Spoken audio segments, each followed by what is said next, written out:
anyone on this call knows that there was a sales hiccup in the third quarter and fourth quarter, and I think it's misunderstood. If you listen to Gildan, they made it sound like there was this broad-based slowdown in the industry, and I simply think that there was a lot more to it. We did a lot of calls with their customers.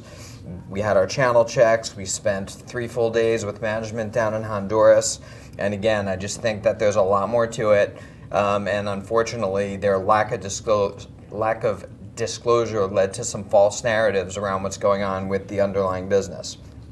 So a large part of what happened really, and I'll simplify it here and the guys will go into it in greater detail, is that this is a company that just made the wrong bet on the wrong product at a time when it was changing over into new capacity. And ultimately, it left them with too much of the wrong inventory. The screen printers didn't want it, and they destocked, and it was as simple as that. Now, there were other factors going on, but that was really the crux of what did happen. Now, others on the buy side did their own calls. On that day, the stock was blowing up. Everyone's out there. They're calling Broder. They're calling all the other screen printers out there. They're trying to figure out what's going on. And it led to this false narrative that the company was losing share in fashion basics. I absolutely don't think that's true. I don't think it gained share in fashion basics in the third quarter and fourth quarter of this year, but it didn't lose. And the whole point of their building of Rio Nancy 6 is to actually really dominate share in this fashion basics category, which is really important both for the top line and also margins. It doesn't just want to like crimp its competition a little bit, it wants to put its competition out of business.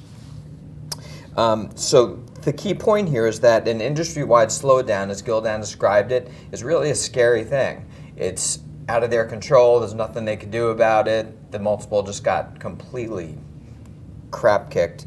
But again, this was a company-specific event. It's something that's very fixable and will be fixed. I think by the second quarter of next year, we'll see a top-line reacceleration again. And I think that the fashion basic business and the prospects again in share there is still very, very much intact. So if I look at the whole setup from here, one, I think they'll beat the fourth quarter. Are they going to smoke it? No, I don't think that they have to, but you get a fourth quarter beat. You're going to have growth inflect in 2020 to a greater magnitude than most people think. You're going to have a restocking event, but I also think that there's going to be more private label wins than the company is currently giving anyone credit for. We had George, we had Costco. These were really, really big deals, and they put out press releases and made a big deal. In 2020, I'd look for a much greater number of smaller deals, which are going to add up to be material and are going to cause the company to have an outsized acceleration in top-line growth.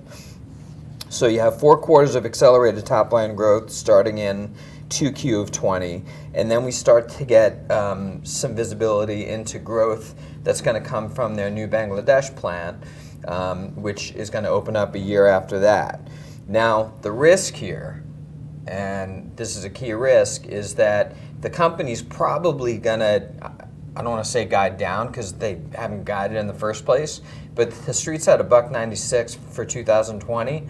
Given where they're coming from and given that they're still 2 quarters away from a top-line reacceleration, they're probably going to come out with a guidance range of somewhere around $1.85. We're at $2.15, so we think they're going to absolutely annihilate that number that they put out there. But when the company comes out, you see, yeah, they beat the fourth quarter and they come out with guidance and it's a dime under where the consensus is. That might not be a good stock day. So that's something that I think we have to risk manage around. So by the end of next year, I think that we'll be eyeing $3 in tail earnings power. You put a 15-17 multiple on that, which I think is warranted. It'll be a company growing greater than 10% into a margin accretive business. It gets you to a $45 to $50 stock over the course of a year to 15 months, which is about 55 to 75% upside, which clearly warrants being at the top of our best idea list. So again, we do want to be careful here on the timing of the guide, but overall there's really, really big upside if you can do that.